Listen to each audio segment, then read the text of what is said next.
하나님 말씀, 우리 주보에 마가복음만 나와 있지만 오전에 보았던 말라기 본문에서 일부도 함께 읽도록 하겠습니다. 먼저 주보에 나와 있는 본문 마가복음 1장 1절에서 8절까지 함께 읽습니다.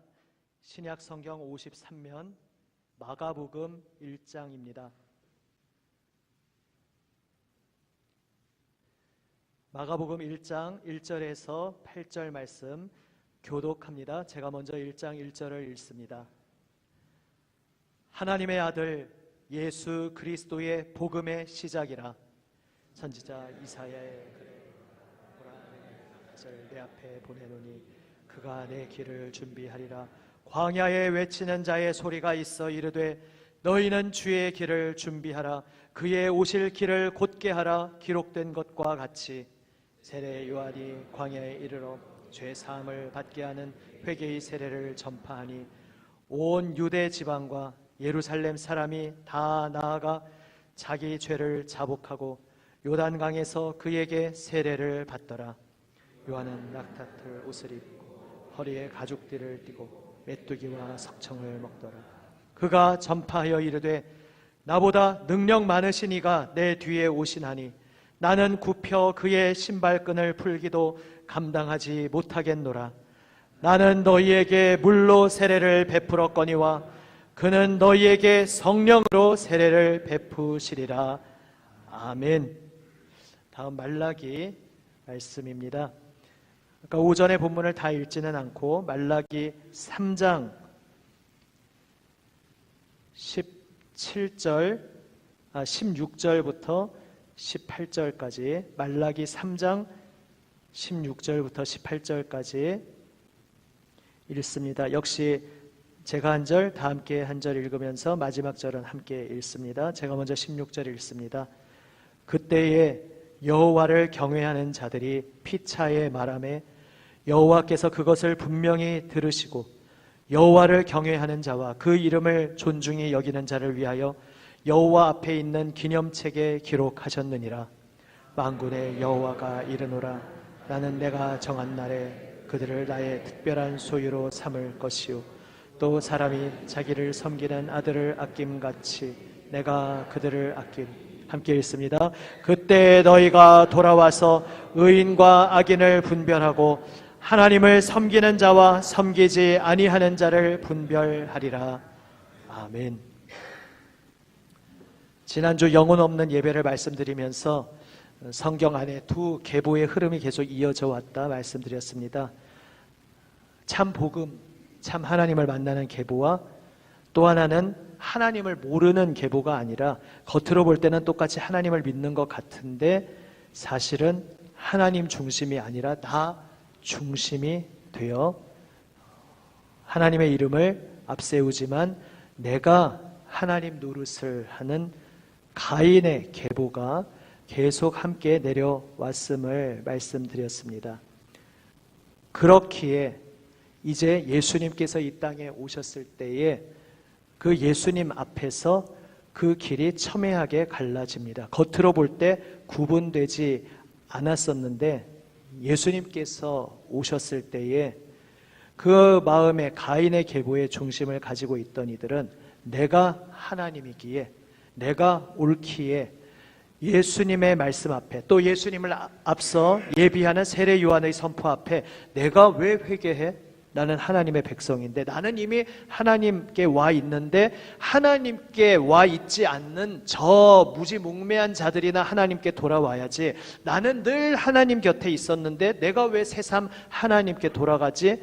세례 요한의 메시지가 자신과 상관없는 메시지라 여겼습니다. 하지만 역설적으로 내가 하나님 곁에 있다고 생각하고 있던 이들이, 그래서 나는 더 이상 하나님께 돌아갈 필요가 없다고 생각했던 이들이 착각하고 있는 것이었습니다. 예수님께서 탕자의 비유에서 큰 형이라는 존재를 통해 상징적으로 그러한 자리에 서 있는 사람들을 보여주셨습니다. 세례 요한이 와서 회개의 세례를 전파할 때 우리는 이제 세례 요한도 익숙하고 회개의 세례도 다 우리에게 익숙한 이야기니까 그런가 보다 하는데, 당시 유대 사회 입장에서 보면은 말도 안 되게 기괴하고 파격적인 사건이었습니다. 말씀드린 대로 우리가 이미 하나님의 백성인데 왜 우리가 회개해야 된다고 저 사람이 외치지? 이해할 수 없는 이야기였습니다. 더군다나 죄사함을 받는 자리는 성전에 가야지, 성전에 가서 제사장과 함께 제물을 드리면서 죄사함을 받는 거지, 요즘 말로 듣보잡이라고 하지 않습니까? 듣도 보도 못한 웬 이상한 것이 와가지고 저 강에서 세례를 베풀면서 여기서 죄사함을 받는다고, 여기서 하나님께 돌아오는 회개의 자리로 나오라고 하니까 많은 유대인들이 코웃음을 쳤습니다. 하지만 더 놀라운 기적은 유대인들의 일반 관념으로는 이상한 기인처럼 기괴한 사람으로 보일 수 있었던 그 광야에서 외치는 소리에 응답하는 사람들이 있었다는 것, 그것도 하나 둘이 아니라 구름대같이 모여드는 수많은 사람들이 있었다는 것이 사실 생각해보면 기적이었습니다. 유대인들의 기존 고정관념에서는 결코 있을 수 없는 일이었습니다. 하지만 그들이야말로 바로 오늘 말라기에서 보신 바와 같이 하나님 앞에서 지금 겉으로 볼 때는 의인과 악인이 구분되어 있지 않은 것 같지만 주님께서 오실 때에 비로소 주님을 온전히 따르던 이와 주님을 따르지 않고 가인의 계보에서 하나님을 믿는 척 가장하던 이가 이제 판가름 날 것이다, 그 정체가 드러날 것이다 말씀하신 것이 이루어지는 순간이었습니다. 아무것도 아닌 것 같고 하나님 앞에 고개를 들 수 없는 죄인 괴수와 같은 사람들이었지만 세례 요한의 메시지가 외쳐질 때에, 그리고 그 뒤를 이어서 모든 성취하는 분으로서 예수님이 오셨을 때에 하나님의 은혜로 그 마음이 예비된 자들은 회개의 자리로 나왔습니다. 그러나 세례 요한의 사역은 어디까지나 예비적인 사역이었습니다. 세례 요한은 말합니다. 나는 지금 물로 세례를 베풀지만 이제 내 뒤에 오실 분, 바로 내가 그분의 길을 닦고 예비하기 위해 나는 앞서 그저 심부름꾼으로 왔을 뿐인데, 그냥 심부름꾼도 아니고 나는 그분과 격이 다르다. 그 주인 되시는 분의 신발끈을 풀어드리고 묶어드리는 종이 할 일조차도 나는 할 수가 없다. 그만큼 그분은 나와 차원이 다르고 격이 다른, 결국 이렇게 표현한 것은 그분은 창조주의 권위를 가지고 오시는 분이라는 사실입니다. 그렇지 않습니까? 유대인들의 관념에서는 제사장이라고 해서 특별히 높은 분이고 이런 것이 아닙니다. 하나님만 높은 분이시고 그 앞에 모든 인간은 평등한 것이 유대인들의 기본 개념입니다. 그런데 세례 요한은 자기 뒤에 오실 분을 도대체 어떤 분으로 인식했기에 나는 그의 신발끈을 풀 자격도 없는 사람이다, 그 신발끈을 푸는 종도 나에게는 과분하다 말씀을 하였는가? 이제 내 뒤에 오시는 그분은 바로 창조주의 권위를 가지고 오시는 분임을 그도 감지하고 전하고 있었던 것입니다. 그리고 그분이 오셔서 성령으로 세례를 베푸시리라, 이 한마디 말에 모든 것이 들어 있습니다. 사실 구약 성경에서 이제 하나님의 예언들이 선포되면서 유대인들이 결국 어떤 소망을 가지게 되었습니까? 사실 유대인들은 메시아가 와서 십자가에서 죽으시고 부활하고 이러한 것에 대한 개념은 없었습니다. 예수님이 오셔서 가르쳐 주시니까, 말씀해 주시니까 그렇게 새로운 안경을 쓰고 보니까 그제서야 보이게 된 것이지, 예수님이 보여주시기 전에는 그들의 눈이 어두워져 있어서 메시아가 오셔서 죽음을 통과하여 십자가 죽음을 통해 부활하실 것이라고는 꿈에도 상상하지 못하고 그냥 정치적인 모든 것을 때려 부수고 다 진압하는 그런 메시아를 기다리고 있었을 뿐입니다. 하지만 그런 가운데에 제가 이 말씀을 드리는 이유가 뭐냐면, 유대인들이 정확하게 뚜렷하게 이해하고 있는 것이 있었습니다. 마지막 때에 메시아가 오시고 온 세상을 죄를 다 멸하시고 새롭게 깨끗하게 하시는 그 날에 어떤 일이 일어날 것인가? 하나님의 영이 우리 가운데 임할 것이다. 이것은 이미 유대인들도 똑똑히 잘 알고 기다리고 있는 그러한 일이었습니다. 요엘에서 대표적으로 말씀하고 있지만 그곳만이 아니라 에스겔에서도 말씀하고 있고, 모든 구약 성경들이 이제 하나님의 영이 임하실 것이다, 그 방향으로 우리를 인도하고 있었습니다. 그런데 지금 세례 요한이 이제 내 뒤에 오시는 분은 성령으로 세례를 베푸시리라. 그 구약에서 약속하신 하나님의 모든 약속이 이제 성취될 날이 온 것이다 선언하고 있는 것입니다. 그리고 우리는 그 약속대로 예수 그리스도를 믿고 성령을 받은 사람들입니다. 믿으시기 바랍니다. 아멘. 물론 이 가운데 내가 교회는 다니고 있지만 혹은 다녀주고 있지만 내 주님, 내 죄를 위해서 피 흘리셨다는 건 아직 잘 모르겠다 하는 분은 아직 성령 못 받으셨을 겁니다. 아직 얼른 받으시기를 바랍니다. 나의 구주, 나를 위해 돌아가셨고 나를 위해 죽으셨고 나를 위해 부활하셨습니다. 그것을 진심으로 받아들이고 고백할 때에 예수님의 구원에 동참하시게 되고 그 구원에 동참하는 즉시에 하나님의 성령이 찾아오시어 나와 영원토록 함께 하신다는 것을 믿으시기를 바랍니다. 하나님께서 하나님의 영을 보내주신다는 것은 무엇을 의미합니까? 에스겔 말씀 같은 이제 이번 금요일 날 좀 보시겠지만은 하나님의 영을 부어주신다는 것은 근본적으로 우리에게 아무 소망이 없다는 것입니다. 내가 무엇을 좀 개량하고 열심히 잘 살아보고 도덕적으로 힘을 내서 노력하면 하나님께 기쁨을 드릴 수 있겠지, 이런 것이 원천적으로 불가능하다는 선언이 하나님의 영을 부어주시겠다는 것입니다. 왜 하나님의 영을 부어주시는가? 우리는 구제불능이고 우리의 존재로는 하나님을 기쁘시게 할 수 없고 하나님께 나아갈 수 없고 그저 하나님의 심판받아 죽을 수밖에 없는 존재인데, 우리의 마음은 절대 하나님을 사랑할 수 없는 그렇게 뒤틀리고 왜곡된 마음의 소유자인데, 이제 하나님이 영을 부어주심으로 우리의 마음을 완전히 새롭게 탈바꿈해 주신다. 그것은 그저 개량하고 수선하는 수준이 아니라 옛 마음은, 옛 심장은 완전히 죽어버리고 새로운 심장을 주신다는 것입니다. 새 영을, 새 마음을 주셔서 옛 존재는 완전히 죽어버리고, 그래서 옛 존재로서는 할 수 없었던 하나님을 사랑하고 하나님을 섬기는 그 일을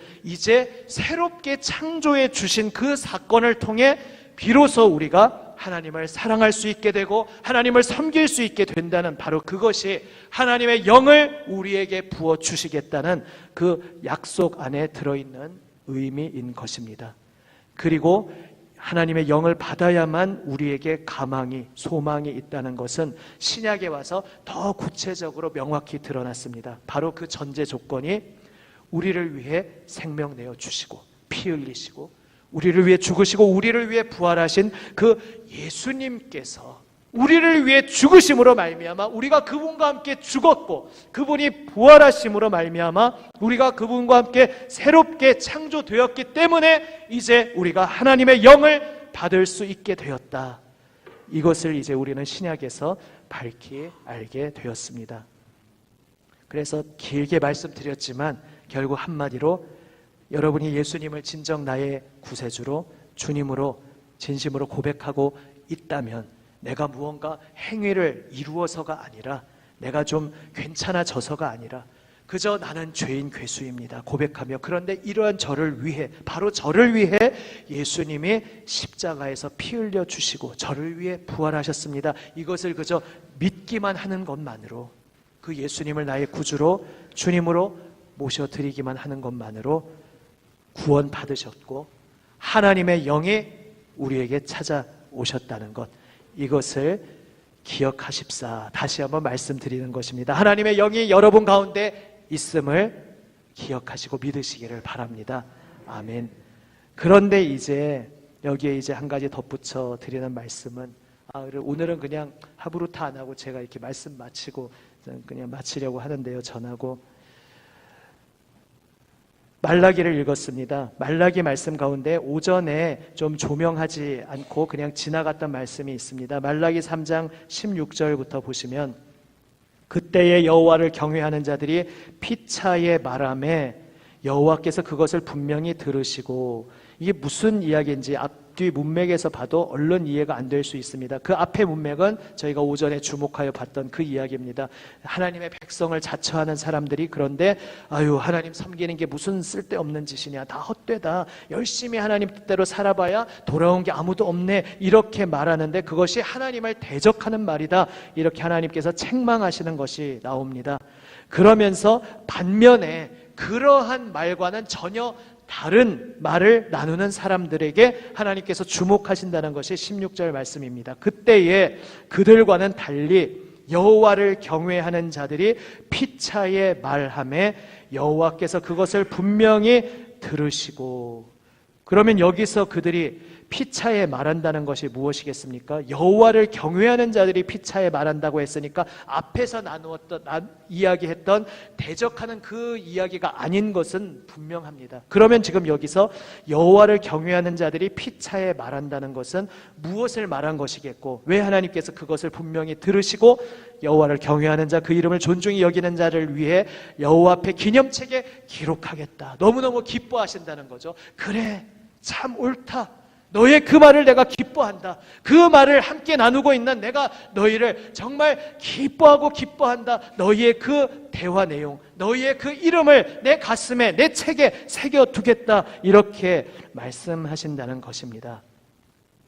여호와를 경외하는 자들이 피차에 말한 내용이 무엇이겠습니까? 바로 말라기 전체 맥락에서 알 수 있습니다. 그리고 바로 앞의 말과 반대되는 말인 것이죠. 바로 앞에서 믿음을 잃어버린 이들은 하나님을 섬기는 게 무슨 쓸데없는 짓인가, 때로 우리도 흔들릴 때에 그런 생각이 이렇게 들 수도 있었던, 그러나 거기에 계속 머물러 있어서는 안 된다, 주님께서 말씀하시면서 여호와를 경외하는 자들이 입에 담아야 할 말이 무엇인가, 여호와를 의지하고 존중히 여기는 자는 무엇으로 대화하며 서로 격려해야 하는가, 이것을 말씀하고 계신 것입니다.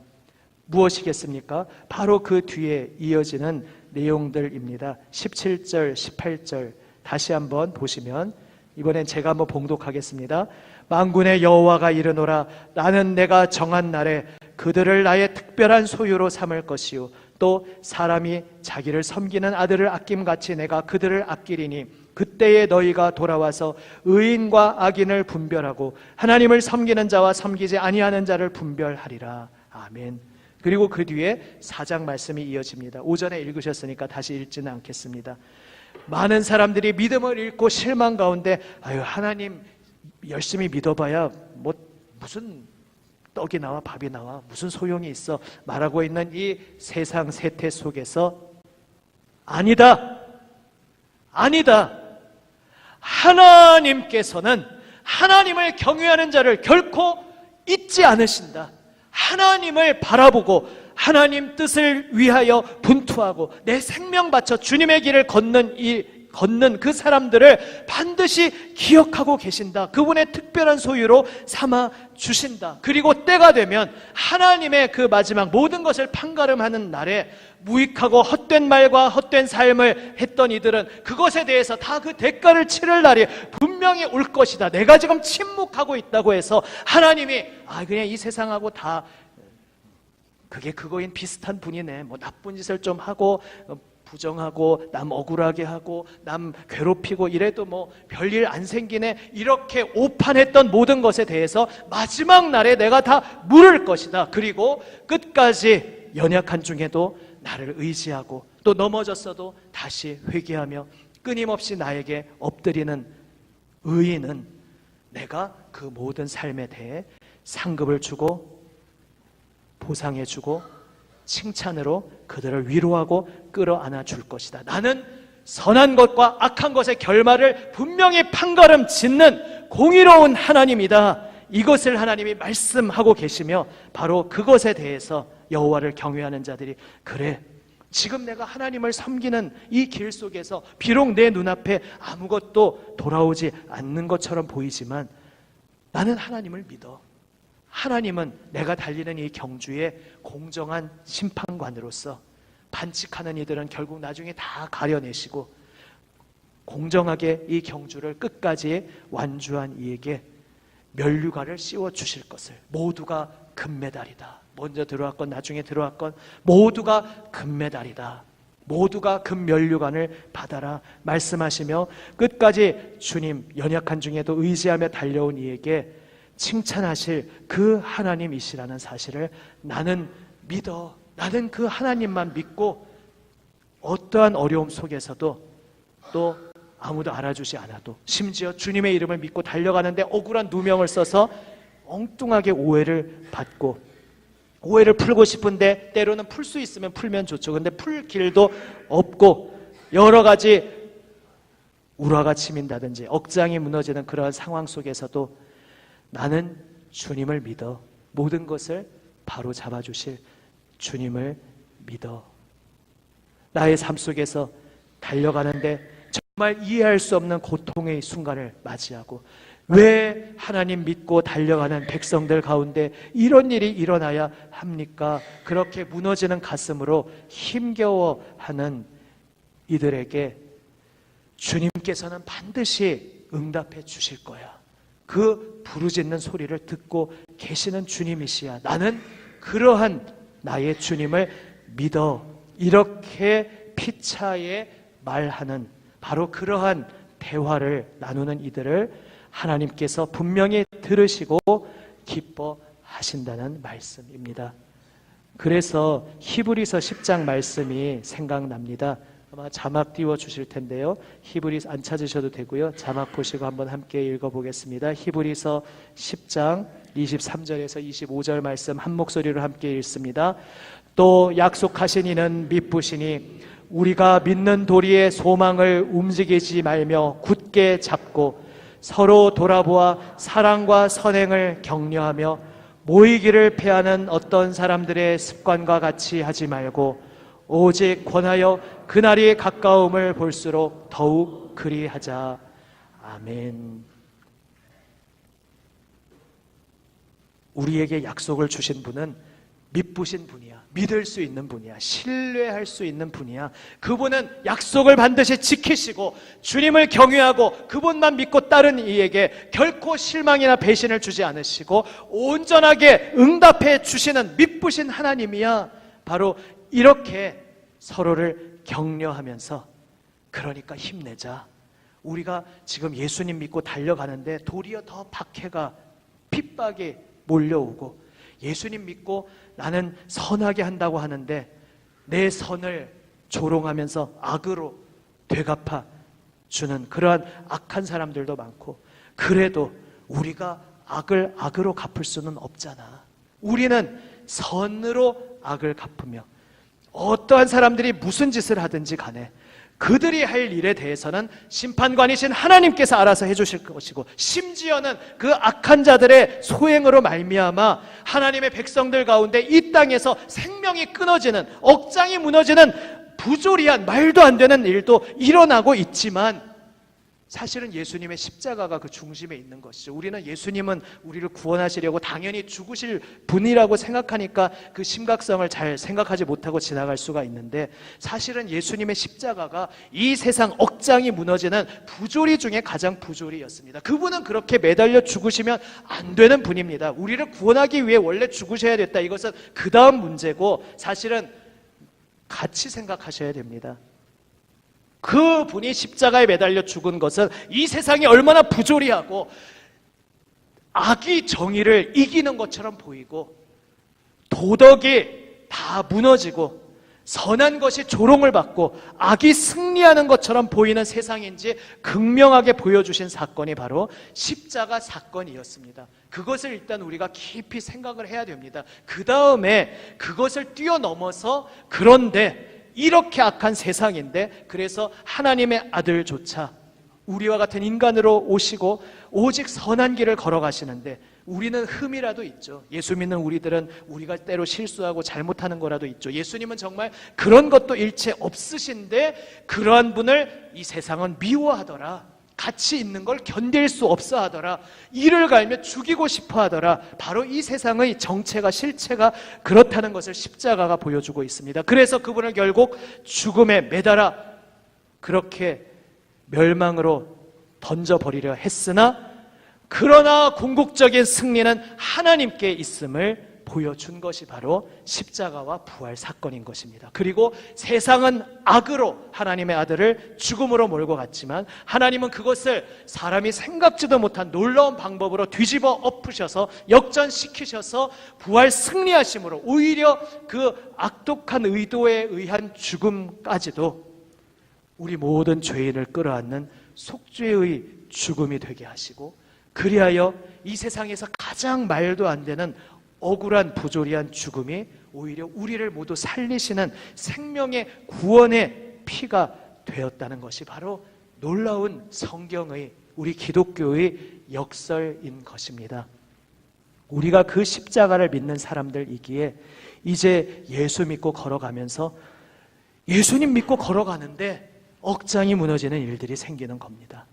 내가 잘못해서 그것 때문에 불거진 문제라면 그래도 그 부분이라도 내가 바로잡고 마음을 고쳐먹고 이거는 내가 잘못했지 생각할 텐데, 때로는 우리가 뭐 죄가 없다는 것이 아니라 이 사안에 대해서는 내가 잘못한 것은 없고 나는 그 사람에게 정말 선의로 순수한 마음으로만 대했는데 상대방은 그것을 이용하고 내 뒤통수를 치고 악으로 갚았다. 이런 억장이 무너지는 일들이 이 세상에 너무나 많습니다.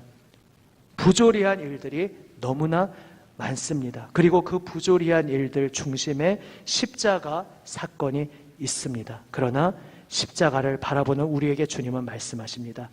그 십자가를 통해 내가 승리하였다. 그러므로 너희는 나를 믿고 따르는 이 길에서 고통받고 이 세상 악의 속에서 말도 안 되는 일을 겪더라도 서로 미쁘신 하나님을 함께 바라볼 수 있도록 계속 격려해라. 계속 모이기에 힘쓰면서 모여서 서로 피차에 말하라. 무엇을 피차에 말하는가? 우리 하나님이 반드시 모든 것을 바로 잡아주실 거잖아. 하나님께서 모든 것을 새롭게 해주실 거잖아. 우리 하나님이, 사실 우리도 따지고 보면 하나님 앞에 심판받아 죽을 수밖에 없는 사람들이었잖아. 그런데 우리가 그분의 그 놀라운 보혈의 은혜를 입은 사람들 아닌가? 그 은혜를 입은 우리들이 먼저 이 세상의 모든 악에도 불구하고 악으로 악을 갚지 말고 우리는 오직 그는 어떻게 할지라도 선으로 악을 갚으며 하나님 앞에서 부끄럽지 않은 모습으로 무언가 감춰놓고 뒤에서 협작을 하거나 비밀스럽게 진행하는 이러한 것들은 그리스도인에게 어울리지 않지 않은가? 우리는 오직 순전하게 떳떳하게 당당하게 정의로운 길로 모두를 사랑으로 품고 그는 나를 향하여 이를 갈지라도 나는 그를 이미 먼저 가슴에 품고 그를 위해 눈물을 흘리며 기도하며 주여 이가 자기가 하는 것이 무엇인지 알지 못해서 이렇게 하고 있습니다. 우리 예수님께서 그렇게 하셨던 것처럼, 스데반이 그렇게 했던 것처럼 저들은 자기 하는 일을 알지 못합니다. 그렇게 눈물로 끌어안고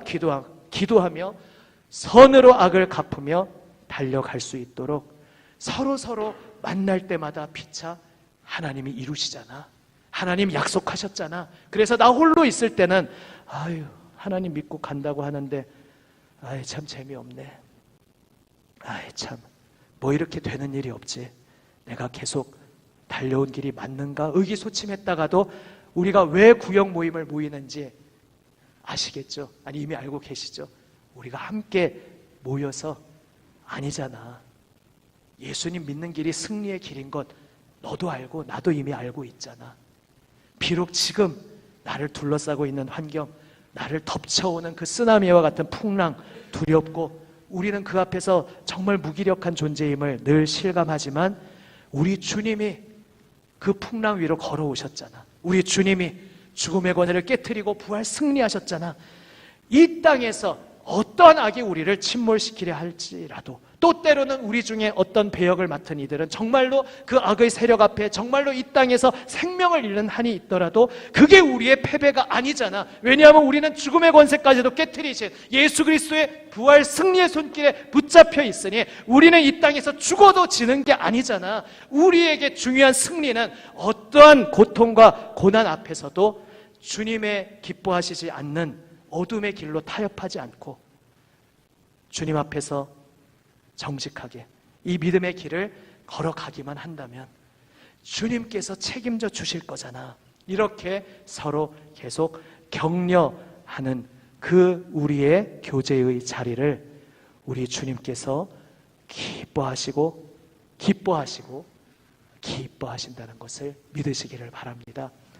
그러므로 모이기를 패하는 어떤 사람들의 습관과 같이 하지 말고, 요즘 우리 교회뿐만 아니라 한국교회 전체적으로 그렇습니다. 구역 모임 점점 모여지기 힘들고, 모여서 1시간도 안 되는 번개불 콩 꼬먹듯이 뚝딱 그렇게 하는 경우도 많다 들었습니다. 놓쳐서는 안 되는 이 생명줄입니다.